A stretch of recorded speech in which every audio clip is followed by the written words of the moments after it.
Assalamualaikum warahmatullahi wabarakatuh.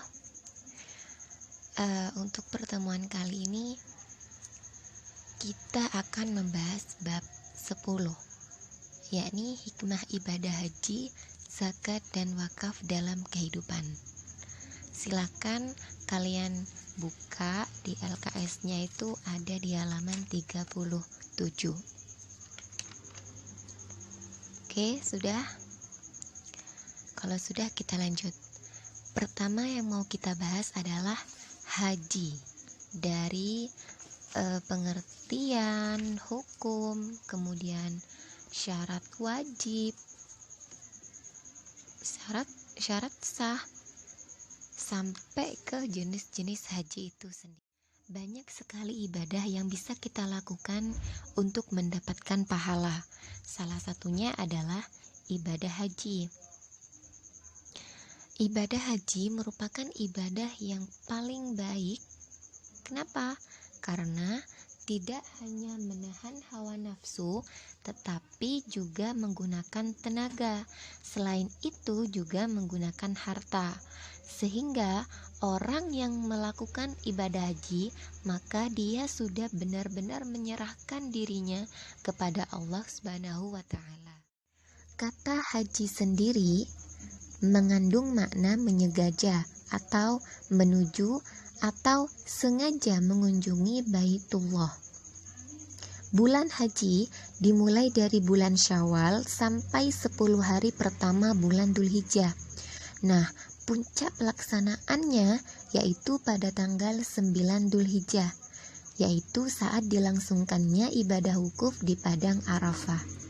Sebenarnya setiap pekerjaan atau setiap ibadah ketika haji mengandung makna tersendiri. Contohnya seperti ihram.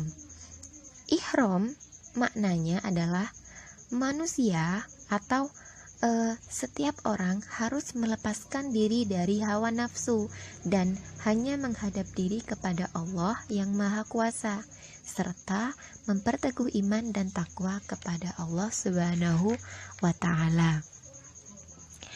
Ada lagi makna tersembunyi di dalam haji. Apa? Yaitu dengan melaksanakan ibadah haji, maka kita menyadari bahwasanya Islam adalah agama yang menyatukan. Kenapa? Karena biasanya orang yang berangkat haji itu berasal dari berbagai negara. Entah itu dari Iran, Afghanistan, kemudian Mesir, terutama negara kita tercinta ini yaitu negara Indonesia. Nah, dengan melakukan ibadah haji ini, maka kita menyadari bahwasanya Islam itu adalah agama yang menyatukan, agama yang damai. Hukum melaksanakan haji adalah fardu ain atau wajib bagi setiap muslim yang mampu melaksanakannya seumur hidup. Oke, perlu digarisbawahi ya, bagi setiap muslim yang mampu melaksanakannya. Hal ini sesuai dengan firman Allah dalam surat Ali Imran ayat 3 yang bunyinya adalah A'udzu billahi minasyaitonir rajim. Bismillahirrahmanirrahim. Walillahi 'alan nasi hajjul baiti man istata'a ilaihi sabila. Yang artinya, mengerjakan haji adalah kewajiban manusia terhadap Allah, yaitu bagi orang yang mampu mengadakan perjalanan ke Baitullah. Nah, sudah jelas ya. Maksud dari mampu melaksanakan perjalanan ke Baitullah itu maksudnya gimana? Maksud kata mampu di sini tuh gimana? Maksudnya adalah ia mampu mengadakan perjalanan ke Baitullah, kemudian ia mampu atau ada harta untuk menafkahi keluarganya yang ditinggal. Maksudnya keluarga yang di rumah. Namun di sini ada juga berbagai macam hukum melaksanakan ibadah haji menurut para alim ulama sesuai dengan kondisi dan situasi tertentu. Oke, pertama, hukumnya wajib. Ya, pasti ya, jelas ya, hukumnya memang fardu ain untuk mereka yang mampu melaksanakannya, atau untuk mereka yang sudah punya nadar untuk haji. Maksudnya tuh gini, jadi ketika dia masih susah, dia bernadar, kalau saya sudah sukses, saya harus naik haji. Nah, ketika ia sudah sukses, maka ia wajib menunaikan nadarnya tersebut. Tuh. Kemudian yang kedua, hukumnya sunnah. Dalam konteks apa? Yaitu apabila dapat mengerjakan haji untuk kedua kali dan seterusnya. Jadi misalnya dia kaya raya gitu ya, harta melimpah, dia sudah pernah haji, kemudian ia mau melakukan haji untuk yang kedua kali, ketiga kali, keempat kali, itu hukumnya sunnah. Kemudian yang ketiga adalah hukumnya makruh. Loh, kok bisa makruh? Iya, kenapa? Karena masyarakat di sekelilingnya atau tetangganya itu masih serba kekurangan, sedangkan ia kaya raya, harta melimpah, pergi haji, sudah pergi haji sekali sudah, kemudian ia mau pergi haji untuk yang kedua kali. Nah, harta untuk pergi haji yang kedua kali ini alangkah lebih baiknya disedekahkan atau dihibahkan kepada masyarakat di sekelilingnya. Kemudian hukum yang terakhir adalah haram. Kok bisa berangkat haji ke Mekah, ke Baitullah, hukumnya haram?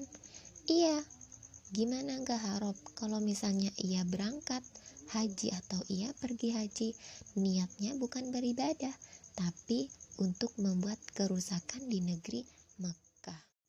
Syarat wajib dan sah haji. Sebelum kita ke syarat wajib dan sah haji itu sendiri, kita pahami dulu makna dari syarat itu sendiri.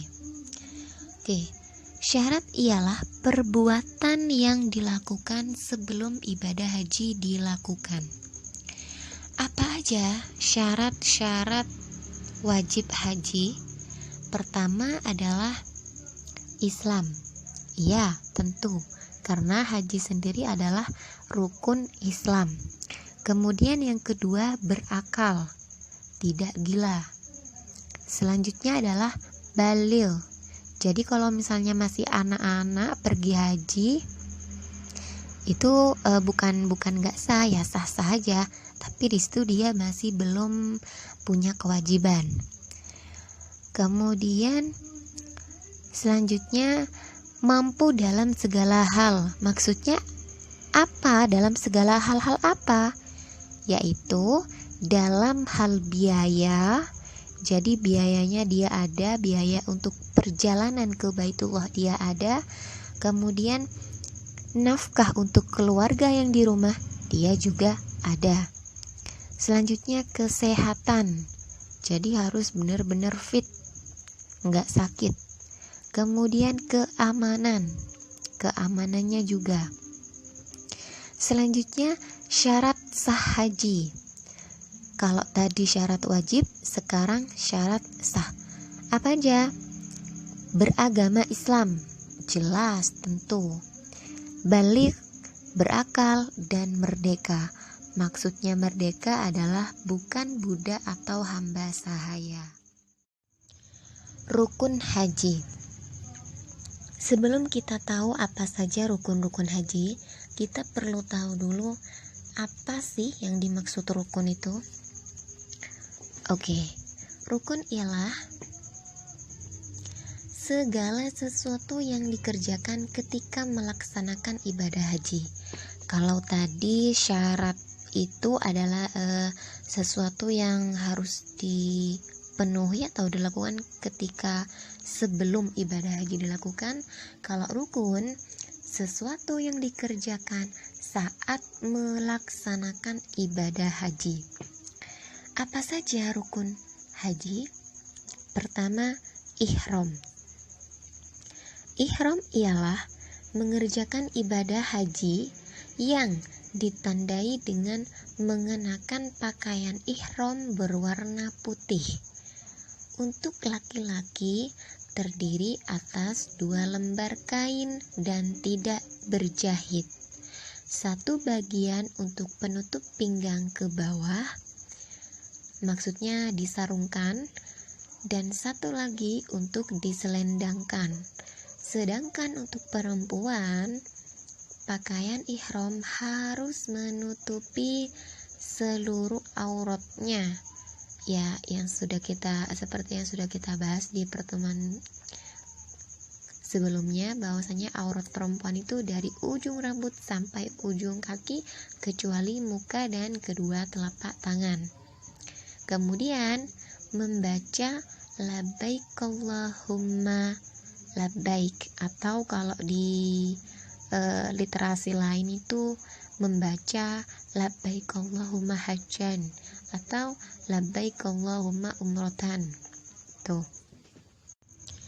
Rukun haji yang kedua adalah wukuf. Wukuf berasal dari kata bahasa Arab yang artinya berhenti. Bahasa Arabnya adalah waqafa, yang artinya berhenti. Nah, yang dimaksud wukuf dalam haji adalah berhenti di padang Arafah pada tanggal 6 Dzulhijjah, mulai dari waktu duhur sampai terbit fajar, yaitu pada tanggal 10 Dzulhijjah. Ketika wukuf atau ketika berhenti di padang Arafah tersebut, jamaah haji bisa melaksanakan ibadah-ibadah sunnah yang lain seperti zikir-zikir kepada Allah. Kemudian rukun haji yang ketiga adalah tawaf. Tawaf maksudnya adalah berputar atau mengelilingi Ka'bah dan dilakukan secara berlawanan dengan arah jarum jam, dengan posisi Ka'bah di sebelah kiri badan. Tawaf dimulai dari Hajar Aswad dan diakhiri di Hajar Aswad pula. Dilakukan sebanyak 7 kali putaran. Syarat sah tawaf adalah niat. Harus ada niat. Kemudian menutup aurat. Selalu itu ya. Suci dari hadas. Kemudian dilakukan sebanyak 7 kali putaran. Posisinya adalah Ka'bah di sebelah kiri orang yang sedang bertawaf, dan pastinya dilaksanakan di dalam Masjidil Haram. Ada 3 macam tawaf. Yang pertama adalah tawaf kudum. Apa itu tawaf kudum? Tawaf kudum sesuai dengan namanya, udum. Udum itu berasal dari bahasa Arab yang artinya adalah permulaan atau datang.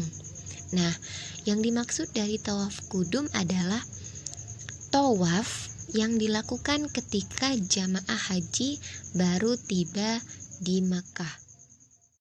Yang kedua adalah tawaf ifadah. Tawaf ifadah dilakukan pada hari kurban, yaitu setelah melontar atau melempar jumroh Aqobah.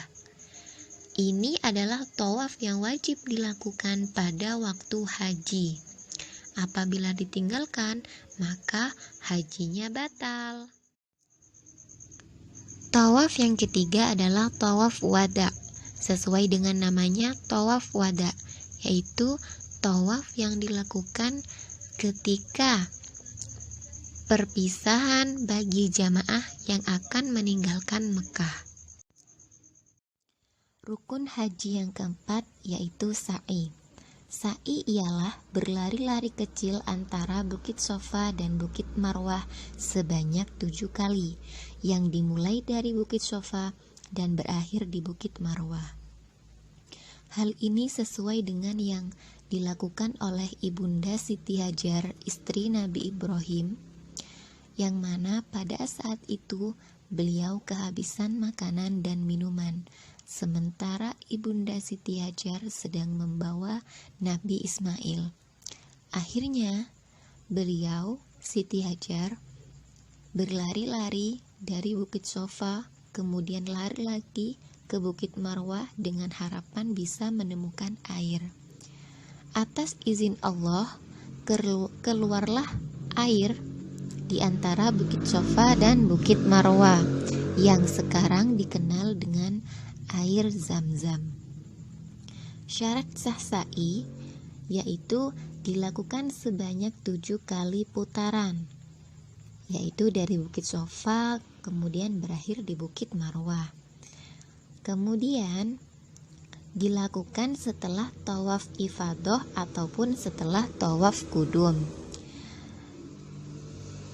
Yang selanjutnya adalah dilakukan secara sempurna jarak antara Sofa dan Marwah dan juga jarak antara Marwah dan Sofa, dan pastinya dilakukan di tempat. Rukun haji yang kelima adalah tahallul. Tahallul adalah mencukur atau memotong rambut kepala sebagian, baik itu sebagian atau seluruhnya, minimal 3 helai rambut.